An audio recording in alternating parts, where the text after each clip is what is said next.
उससे पहले तो सब हाथ जोड़ के कहते हैं कि वोट दीजिए, हम विकास करेंगे। हर नेता वोट देने के बाद, जीतने के बाद ये भी नहीं देखने आते हैं कि वहाँ पे मतलब कटाव के बाद क्या स्थिति है। जाने आने का रास्ता आज कम से कम 18 साल के बाद थोड़ा सा जाने के लिए बना है, वो भी लगता है कि 6 महीना भी नहीं रहेगा वो रास्ता। अब विकास का क्या मतलब हुआ? रोड चाहिए, पेरा मतलब चाहिए, पेरा चाहिए, यही नहीं चाहिए सब कम से कम। और हम लोग चाहते हैं कि जब तक इस कोसी बेल्ट में कोई तरह का बांध या सुरक्षा कोई तरह का अच्छा व्यवस्था ना हो, तब तक हम लोग इस कोसी क्षेत्र में ये बल्लवा, डुमरिया, मुंगरार ये सब में ये वोट का बहिष्कार करेंगे। नमस्कार, मैं हूं वहीद और आप देख रहे हैं डेमोक्रेटिक चरखा।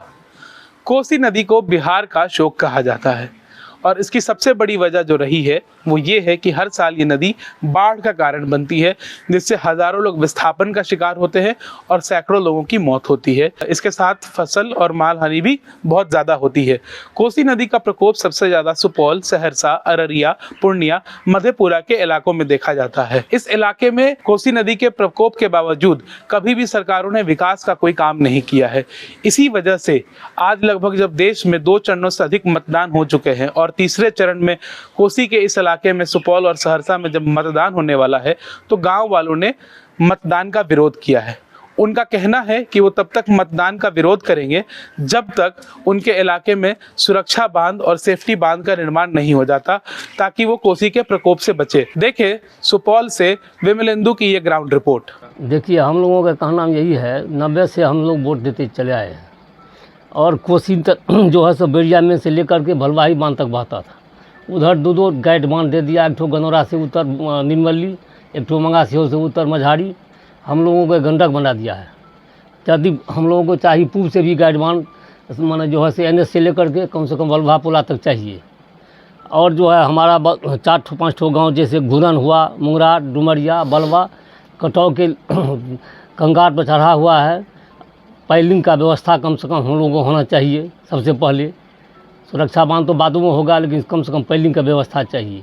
हम लोगों का काम हो जाएगा तो हम लोग वोट गिराने के लिए काहे नहीं चाहेंगे? हम लोग भी चाहते हैं, 5 साल का महापर्व है, वोट गिराने के लिए चाहते हैं। लेकिन हम लोगों को जब यदि मान कर चलिए वोट देख करके कोई फ़ायदा यदि नहीं होगा तो काहे के लिए वोट गिराएंगे?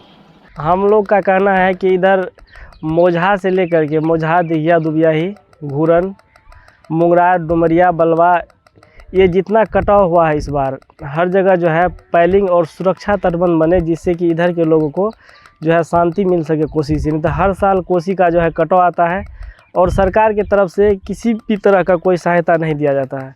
हर साल लोग परेशान होता, लोगों का घर कटता है, लोग हमेशा परेशान रहता, ना बाढ़ राहत मिलता सही समय पे, ना किसी को मुआवजा मिलता सही समय पे, और हर बार जो लोग का घर चेंज करना पड़ता है। इससे लोगों में काफ़ी अफरा तफरी मचा रहता है, परिवार अस्त व्यस्त रहता है।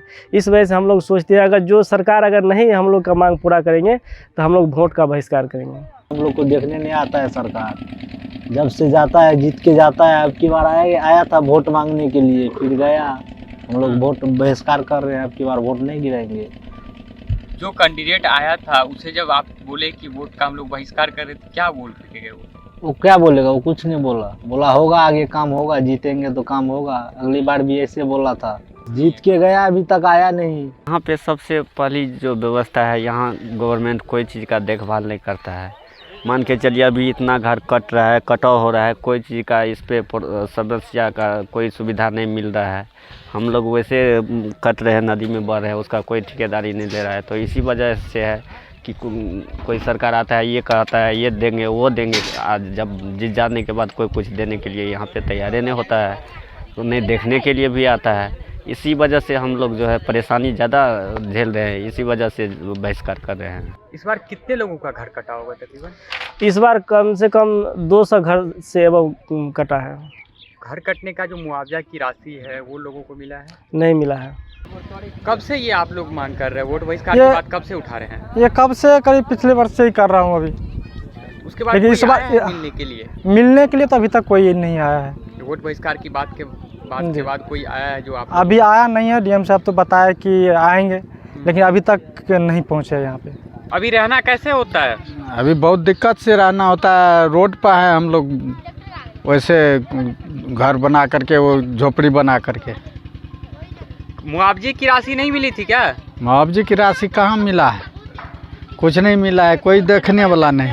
कोई नहीं आता है। दिलेश्वर कामत MP जीता है अभी तक, एक ठो रंजीते जी था, जो पानी के समय में भी बेचारी नाव पर टप कर के आकर के हम लोगों को दिखता था। उसके बाद रंजीता जी गया है, उससे पहले भी अभी भी कोई देखने वाला नहीं है। जीत करके जाता है तो दोबारा कोई नहीं आता है यहाँ पर देखने के लिए, चाहे MLA हो, चाहे MP हो, चाहे कोई देखने के लिए नहीं आता। कुछ काम हुआ है आपके? हम लोगों का कोई भी काम नहीं हुआ है। आपने देखा कि किस तरह से गांव वालों को अपना जीवन कष्टमयी स्थिति में बिताना पड़ता है।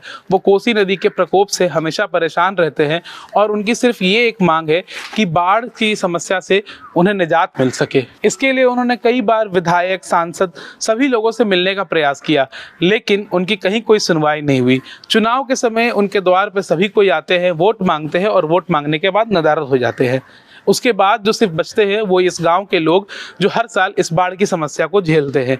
सबसे बड़ा सवाल ये है कि वोट का बहिष्कार करने के बाद या सरकार के गठन होने के बाद क्या इन लोगों के जीवन में कोई बदलाव आएगा? सबसे बड़ा सवाल हमेशा यही बना रहता है, लोगों को कोई सुविधा मिलेगी या नहीं मिलेगी, क्या ये कोसी के प्रकोप से बच पाएंगे या नहीं बच पाएंगे। इस पूरी रिपोर्ट पर आपकी क्या राय है, आप हमें कमेंट बॉक्स पर जरूर बताएं। साथ ही आपको ये रिपोर्ट कैसी लगी इसकी भी जानकारी दें और ऐसी खबरों को देखने के लिए डेमोक्रेटिक चरखा को फॉलो करें। धन्यवाद।